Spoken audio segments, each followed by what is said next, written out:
বাদশাহ হারুনুর রশিদ মনে মনে এক সংকল্প করলেন, আমি একটা ঘর বানাবো, আল্লাহর ঘর বানাবো, আল্লাহর ঘর নির্মাণ করব, মসজিদ বানাবো। যে মসজিদ বানানোর কাজে আমি কারো সহযোগিতা নিব না, একাই বানাবো।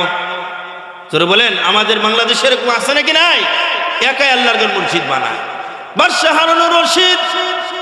এরকম ভাবে তার পরিকল্পিত কাজ অনুযায়ী মিস্ত্রির মাধ্যমে বিদেশ থেকে বিভিন্ন জায়গা থেকে সুন্দর সুন্দর জড় পদার্থ পাথরগুলো এনে খুব সুন্দর করে আল্লাহর ঘর মসজিদটা নির্মাণ করলেন। বাদশাহ হারুনুর রশিদ আল্লাহর ঘর বানানো শেষ করেছেন, সমাপ্তির দিকে। আল্লাহ রাব্বুল আলামিন আল্লাহর ওলিদের কাছে আল্লাহ পাকের পক্ষ থেকে কিছু মেসেজ পাঠায়, যে মেসেজটাও বাদশাহ হারুনুর রশিদের কাছে আল্লাহ পাঠাইছিলেন। জোরে বলেন সুবহানাল্লাহ। বাদশাহ হারুনুর রশিদ আল্লাহর ঘর নির্মাণ করে বাদশাহ হারুনুর রশিদ ঘুমায় গেছেন। কাজ শেষ হয়ে গেছে, মসজিদ উদ্বোধন হয়ে গেছে। এরপরে বাদশাহ হারুনুর রশিদ একদিন স্বপ্নে যুগে দেখতেছে, ফেরেশতারা এসে তাকে বলে, হে বাদশাহ হারুনুর রশিদ, হে আল্লাহর খাস বান্দা, তুমি চলো গো, আমার সাথে চলো, তুমি আমাদের সাথে চলো। বাদশাহ হারুনুর রশিদ বললেন, কোথায় যাব? ফেরেশতারা তাকে ঘুমন্ত অবস্থা থেকে জাগ্রত করে স্বপ্নে যুগে বাদশাহ হারুনুর রশিদকে আল্লাহ রাব্বুল আলামিন প্রথম আসমান, দ্বিতীয় আসমান, তৃতীয় আসমান, চতুর্থ আসমান, পঞ্চম আসমান, ষষ্ঠ আসমান, সপ্তম আসমান ভেদ করে আল্লাহ রাব্বুল আলামিন জান্নাতের ভিতরে বাদশাহ হারুনুর রশিদের জন্য একটা বাড়ি বানাই দিছে। যাও গো যাও বাদশাহ, আমাদের সাথে চলো, তোমার জন্য আল্লাহ একটা ঘর বানাই দিছে। যে ঘরটা আল্লাহ জান্নাতে বানাইছে, জোরে জোরে বলেন না সুবহানাল্লাহ। মুসলমান ভাই আমার, বাদশাহ হারুনুর রশিদ স্বপ্নে দেখলেন তার জান্নাতের ভিতরে আল্লাহ তার জন্য ঘর বানাইলেন, তার জন্য ঘর নির্মাণ করেছেন। বাদশাহ হারুনুর রশিদ ঘরটা সুন্দর করে দেখলেন। এত সুন্দর জান্নাতের ঘর, জান্নাতে একটা ঘরের দাম কত? ও মুসলমান ভাই আমার, তাফসীরে রুহুল মানিতে লেখা আছে জান্নাতে একটা মাটির দাম কত বেশি। যেমন একটা লাকড়ি অথবা খুঁটা, যেটাই বলে, একটা লাকড়ি অথবা খুঁটা যদি জমিনের ভিতরে ডাবায় দেন, জমিনের ভিতরে ডাবায় দেন, একটা লাকড়ি এবং খুঁটার ভিতরে যতটুকু জায়গা থাকে, যতটুকু জায়গা নিয়ে খুঁটিটা গাড়া হয়, চিকন একটা খুঁটো যদি হয়, খুব মোটা একটা খুঁটো যদি হয়, এই জান্নাতের এক খুঁটির আগা পরিমাণ মাটির দাম হলো 7 আসমান জমিন লৌহ কলম।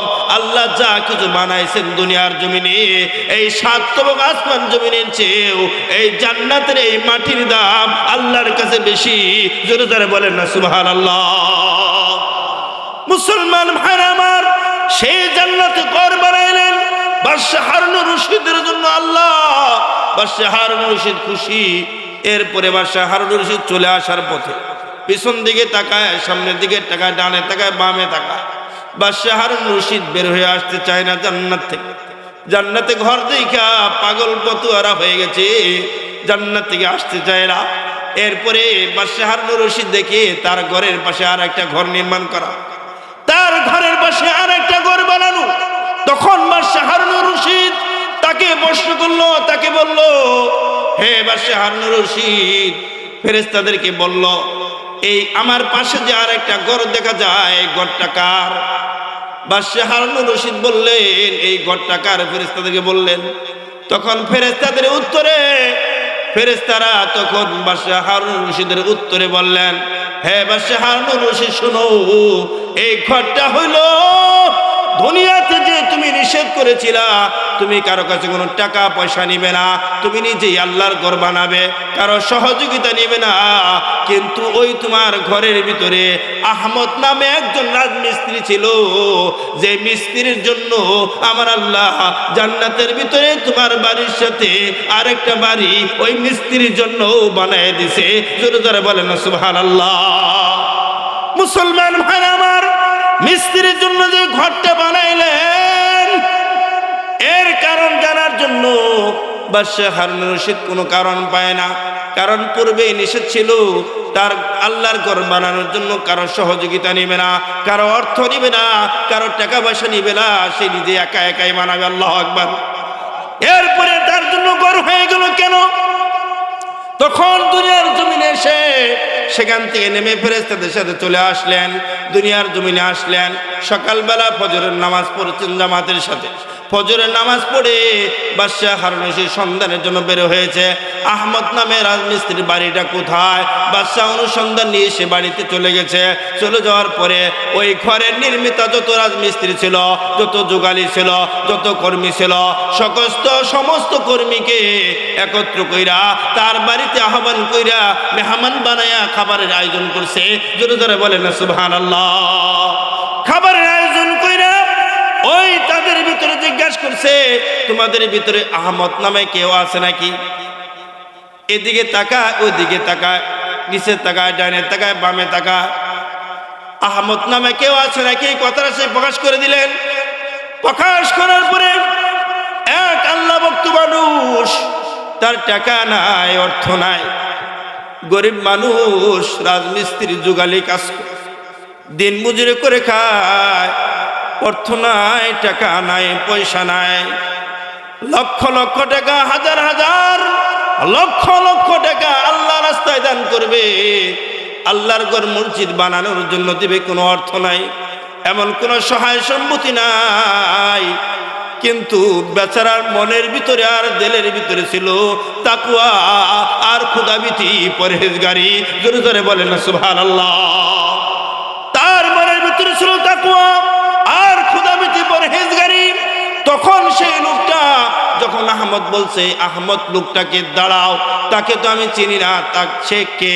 তখন ওই লোকটা লাফ দিয়ে দাঁড়িয়ে বলছে, আমার নাম আহমদ, হুজুর আমাকে মাফ করে দিবেন, আমার নাম আহমদ। লোকটা দাঁড়িয়ে বলছে, আমার নাম আহমদ। তখন বাদশাহ হারুন রশিদ তাকে জিজ্ঞাসা করছে, হে আহমদ, তুমি সত্য কথা বলো, আল্লাহর ঘর আমি নির্মাণ করেছি, আল্লাহ আমার নির্মিত ঘরটাকে তোমার দরবারে, আল্লাহর দরবারে কবুল করেছে, মঞ্জুর করেছে। ফেরেশতারা আমাকে নিয়ে গেছিল, সেই জান্নাতে আমার জন্য একটা বাড়ি বানাইছে, সেই বাড়ির পাশে আর একটা বাড়ি বানাইছে। সেই বাড়িটা ফেরেশতারা বলেছে, সেই বাড়িটা তুমি আহমদের জন্য আমার আল্লাহ বানায় রাখছে। জোরে জোরে বলেন না সুবহানাল্লাহ। তখন আহমদকে জিজ্ঞাসা করছে, এই ঘরটা যে বানাইলো, তুমি যে ঘরটা আল্লাহ যে তোমার জন্য বানাইলো, কারণটা কি ছোট করে বলো, কারণটা কি ছিল? তখন আহমদ ব্যক্তিটা বলে, হুজুর মাফ করে দিবেন, ক্ষমা করে দিবেন, আপনি আলান দিয়েছিলেন কারো কাছে টাকা নিবেন না, পয়সা নিবেন না, অর্থ নিবেন না, একাই আল্লাহর ঘর বানাবেন। কিন্তু আমার দিলের ভিতরে আরজি ছিল, আল্লাহর ঘর নির্মাণের জন্য যে সহযোগিতা করে, যে অর্থ দেয়, টাকা দেয়, পয়সা দেয়, আমার পয়গম্বর বলেছে, মান বানা লিল্লাহি মসজিদা বানাল্লাহু লাহু বাইতান ফিল জান্নাহ।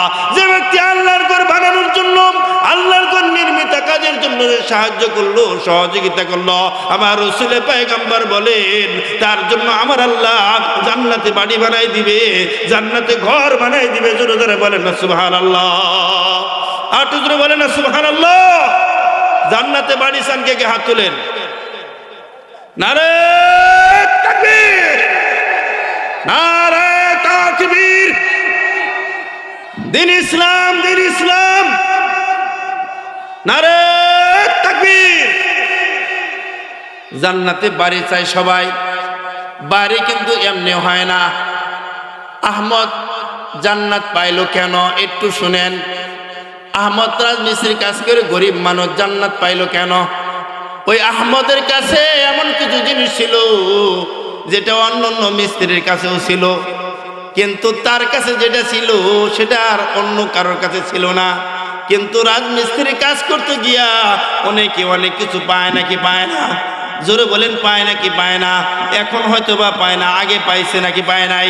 মুসলমান ভাই আমার, ওই যুগে আহমদ এই ব্যক্তিটা তার মিস্ত্রির কাজ করতে গিয়ে দেখে, তলদেশে কাজ করতে গিয়ে আস্তে আস্তে গুড়ালি দিয়া চাপ দিতে দিতে চাপ দিতে দিতে এমন কিছু চকচকে দেখতে স্বর্ণের মুক্তা হীরা মুক্তার মতো দেখা যায় এমন কিছু পাথর চেপেছে, যে পাথরগুলো ওই আহমদ নামে ব্যক্তিটা সুন্দর করে সেই পাথরগুলো নিয়েছে, বাড়িতে এনেছে।